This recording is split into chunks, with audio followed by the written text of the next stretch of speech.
Paris, 1935. Le professeur Key n'avait pas lésiné sur la dépense. L'hôtel était luxueux, peut-être trop d'ailleurs, au regard de nos corps crasseux qui restaient là, les bras ballants dans l'encablure de la porte. Depuis que nous étions partis de Londres 2 mois auparavant à la recherche de 2 pierres précieuses, nous étions passés par l'Égypte, l'Inde et l'Afrique centrale. Mais à aucun moment je n'avais pu enfoncer mes pieds dans une moquette aussi profonde. Non mais vous étiez obligé d'enlever vos chaussures avant même que nous soyons entrés dans la chambre? C'est pour le confort? Et pas pour celui de mon odorat. Allez les enfants, rentrons nous mettre à l'aise. Nous avons bien mérité de passer enfin une nuit dans un vrai lit. Il n'y avait qu'un grand lit de place. La chambre était relativement grande, aux couleurs rouge et or, aussi pimpante qu'une star hollywoodienne à une réception. Sur la droite, en entrant, la salle de bain dallée de haut en bas regroupait un lavabo assez grand pour y noyer quelqu'un, une baignoire ronde au robinet argenté. Le grand luxe parisien. Le professeur posa ses bagages sur le lit. Ah, un bon bain et nous serons fin prêts pour aller rendre visite à mon ami. Bon, vous voulez pas passer le premier, Buxley, parce que je sais pas combien de temps je vais supporter cette odeur. Qu'est-ce que je ferais pas pour vous faire plaisir, franchement? Et qu'est-ce que vous feriez pas pour paraître un tant soit peu civilisé? Le bain, un bonheur, surtout quand on se met à péter dedans. C'est un plaisir simple, peut-être immature pour bon nombre d'esprits déjà si adultes et si sages, comme on peut en rencontrer beaucoup sur Terre, le genre de types qui font tout bien et avec réflexion, mais c'est un plaisir tout de même. Quoi d'autre peut allier aussi bien le comique et le soulagement? Les bulles dans le bain juste après un pet, c'est un bonheur que l'on peut apprécier en solitaire. À part ça, en société, je me comporte relativement bien et ne dépasse que rarement certaines limites de ce que l'on pourrait appeler la bienséance. Enchanté, monsieur Buxley. Mais tenez, par exemple, j'aurais pu lui roter au visage juste parce que le repas de l'hôtel ne suivait pas le schéma de digestion classique. Eh bien non, que vous le croyez ou non, j'ai été bien éduqué. Voici le professeur Hervé Nividivici, conservateur au musée du Louvre, un de mes plus anciens amis. Et un de mes plus fervents admirateurs, ce qui ne gâche en rien notre amitié. Ah, je vois. C'est étonnant, j'étais pas venue ici depuis l'âge de 10 ans. Ça remonte à quoi, tout juste un an? Je suis une femme maintenant, Buxley, au cas où vous ne seriez pas assez développé hormonalement pour le remarquer. Les hormones se portent bien, je vous remercie. À votre vue, elles ne peuvent s'empêcher d'effectuer des loopings. Pourvu qu'elle se casse la tête en retombant. Hé hé, ils sont très joueurs entre eux. C'est bien ce qui m'avait semblé.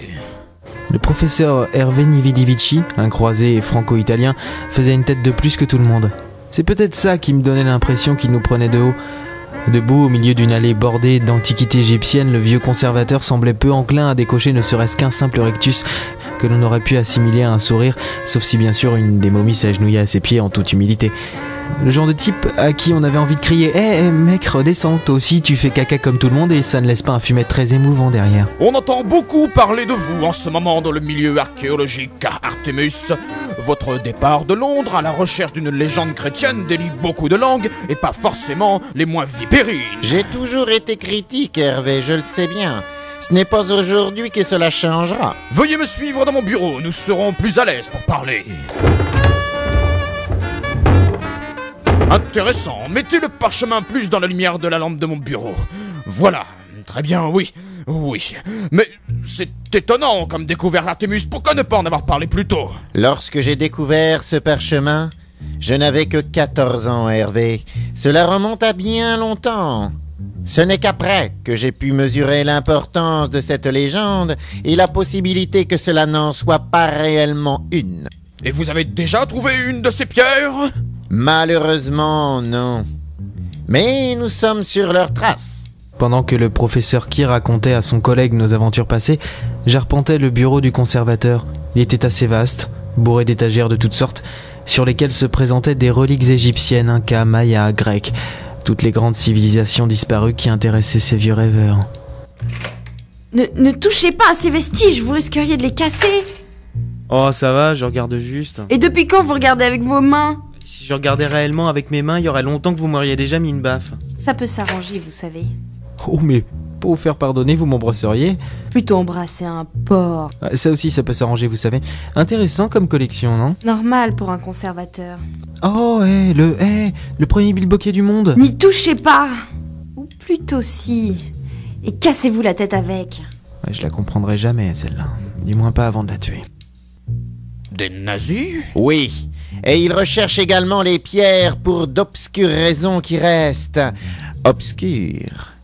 Je viens de répéter le mot obscur, non? Et c'est méchant ça, les nazis? Un point que vous n'imaginez pas, professeur Nividi Viti. C'est dire l'importance de ces pierres. Bon, eh bien, j'ai effectivement une grande bibliothèque comprenant les plus anciens textes du monde. Peut-être y trouverez-vous votre bonheur. Le premier journal de Mickey? C'est récent, Buxley. Ah oui, qu'est-ce qu'ils lisaient les Romains aux toilettes? Des tablettes de marbre? Vous êtes consternant. Et vous consterné, je le vois sur votre beau visage. Revenez donc demain. Nous entamerons ensemble les recherches sur ce mystérieux chevalier qui aurait attaqué le roi Salomon en personne et qui lui aurait volé les yeux de l'ange bleu. Demain, donc. Oui, ce soir j'ai pétanque, je dois donc fermer le musetto.